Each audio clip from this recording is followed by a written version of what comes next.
bekerja sebagai staf pengajar di jurusan Farmasi Universitas Islam Indonesia, perguruan pusat Ikatan Apoteker Indonesia. Beliau di bidang pengabdian masyarakat dan tanggap bencana, konsultasi pintar studi, kerjasama dengan pusat kedokteran, Profes Universitas Gajah Mada dengan Universitas of New South Wales UNSW.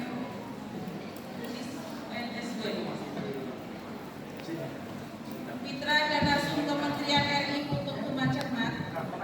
Kemudian invited speaker infra conference Papa, dan yang terakhir adalah inisiator jasa reksa antibiotik. Kepada beliau Bapak Supir dipersilakan. Baik, terima kasih kakak moderator. Bismillahirrahmanirrahim. Assalamualaikum warahmatullahi wabarakatuh. Terima kasih, salam sejahtera bagi kita semua. Selamat siang. Saya dikasih waktu 45 menit untuk presentasi, tapi karena kondisi, situasi, acara mundur cukup lama, mungkin saya sampaikan 20 menit saja. Jadi saya sekarang dulu pernah punya pengalaman apotek dari tahun 97 sampai tahun 2018. Setelah itu sudah tidak lagi, hanya menjadi staf pengajar di kampus, kemudian lebih banyak ke kegiatan kemasyarakatan karena saya studi lanjutnya di public health, utamanya promosi kesehatan. Jadi ini beberapa gambar kegiatan saya ketika ada di masyarakat. Kemudian CV tadi sudah dikenalkan. Saya sangat suka dengan kata-kata ini dari Bapak Michael Orekohen, Presiden dari Institut Penggunaan Obat yang Aman. Beliau berkata begini, tidak peduli seberapa lama saya berkecimpung di bidang obat dan pengobatan, saya tidak pernah mengingkari bahwa obat adalah anugerah luar biasa yang dikaruniakan Tuhan kepada umat manusia. Teman-teman, rekan-rekan dan senior sekalian, yang perlu kita pegang adalah obat itu adalah anugerah yang luar biasa.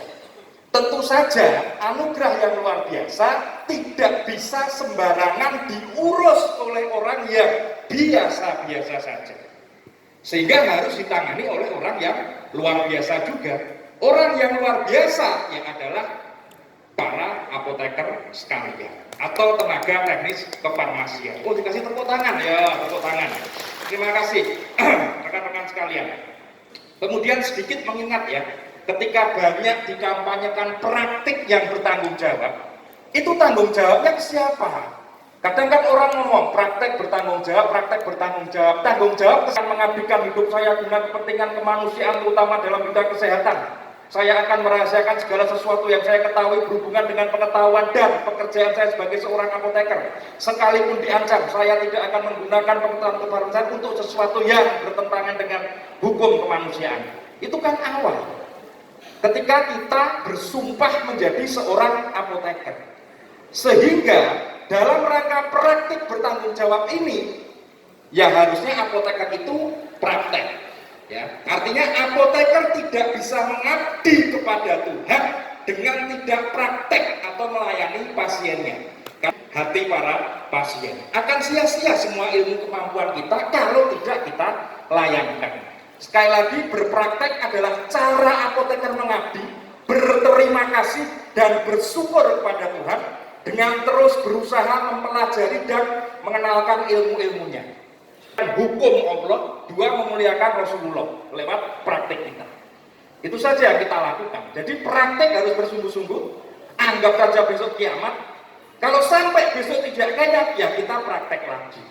Sehingga hari ini kita berikan praktek kita yang terakhir. Kadang-kala kita bicara apoteker nggak jelas nasibnya, masih ini masih itu. Mungkin salah satu pemikiran, sempat buka-buka di Google waktu ke Tegal itu seperti apa. Saya menemukan salah satu artikel, katanya Tegal itu identik dengan Banteng Loreng Binoncengan. Kalau saya ibaratkan ya, Banteng Loreng itu ya, banteng itu kita bisa bikin sebagai antibiotik. Sementara loreng atau macannya itu adalah bakteri. Antibiotik kan akan selalu bertempur terus dengan bakteri. Yang bisa salah satunya mengendalikan adalah apoteker. Bicara begini ya, penemu antibiotik, orang yang dengan sembrono menggunakan antibiotik secara moral bertanggung jawab atas kematian yang disebabkan oleh bakteri yang resisten terhadap antibiotik tersebut. Saya tambahi pesan sponsor endorse. Ini orang yang dengan sembrono sengaja. Tapi ada pula orang yang sudah tahu ada tindakan sembrono, tapi dia diam saja, ya kategorinya sama.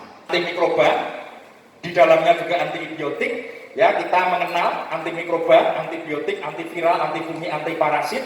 Ini menjadi isu dunia terkait resistensi, sehingga setiap November tanggal 18 sampai 24 kita selalu memperingati dengan World Antimicrobial. Kalau sudah banyak yang resisten, nanti kalau orang sakit itu terus pakai apa? Pagi sakit, sore meninggal. Ya insya Allah kita semua selamat lah, masih bisa lah antibiotik itu kita pakai. Tapi kalau kita sembrono, anak cucu kita nanti kalau hidup tanpa antibiotik, kesalahan ada di kita. Kita tidak mewariskan antibiotik khasiatnya kepada anak cucu kita. Dan itu ya sudah nggak akan ada obatnya lagi. Kalau kita tidak benar-benar sayang kepada antibiotik.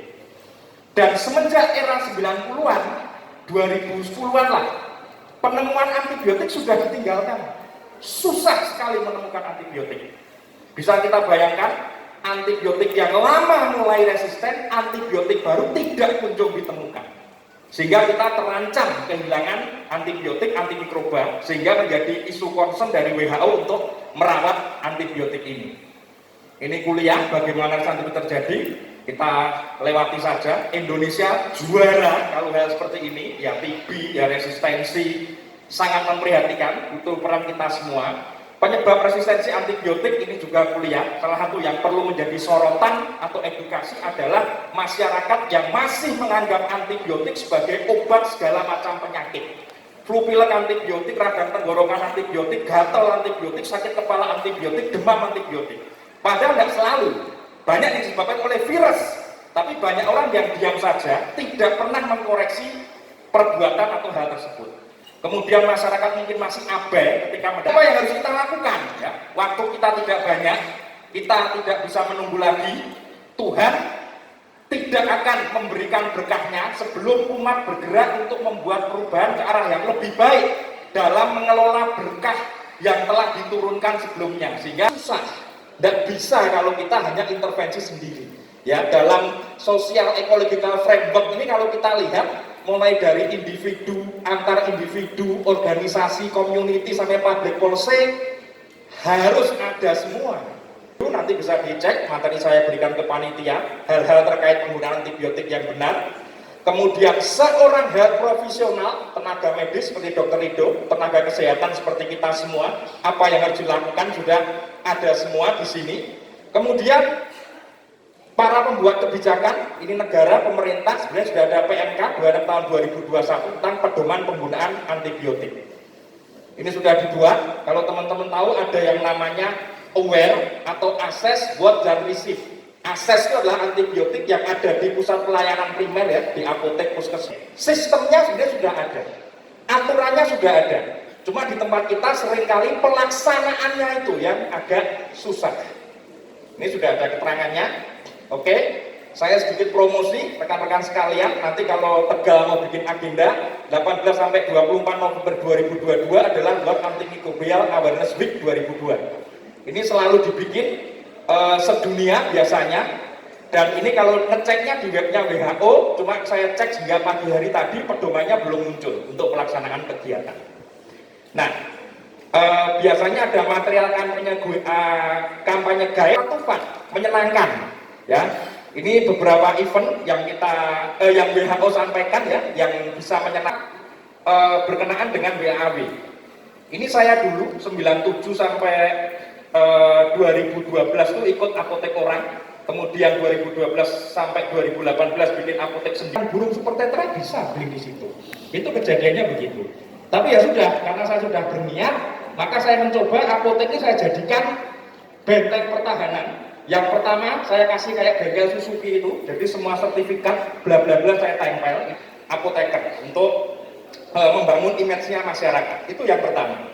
Kemudian kalau ngomong saja capek, akhirnya saya pasang berbagai macam poster tentang resistensi antibiotik. Ini kita tempel.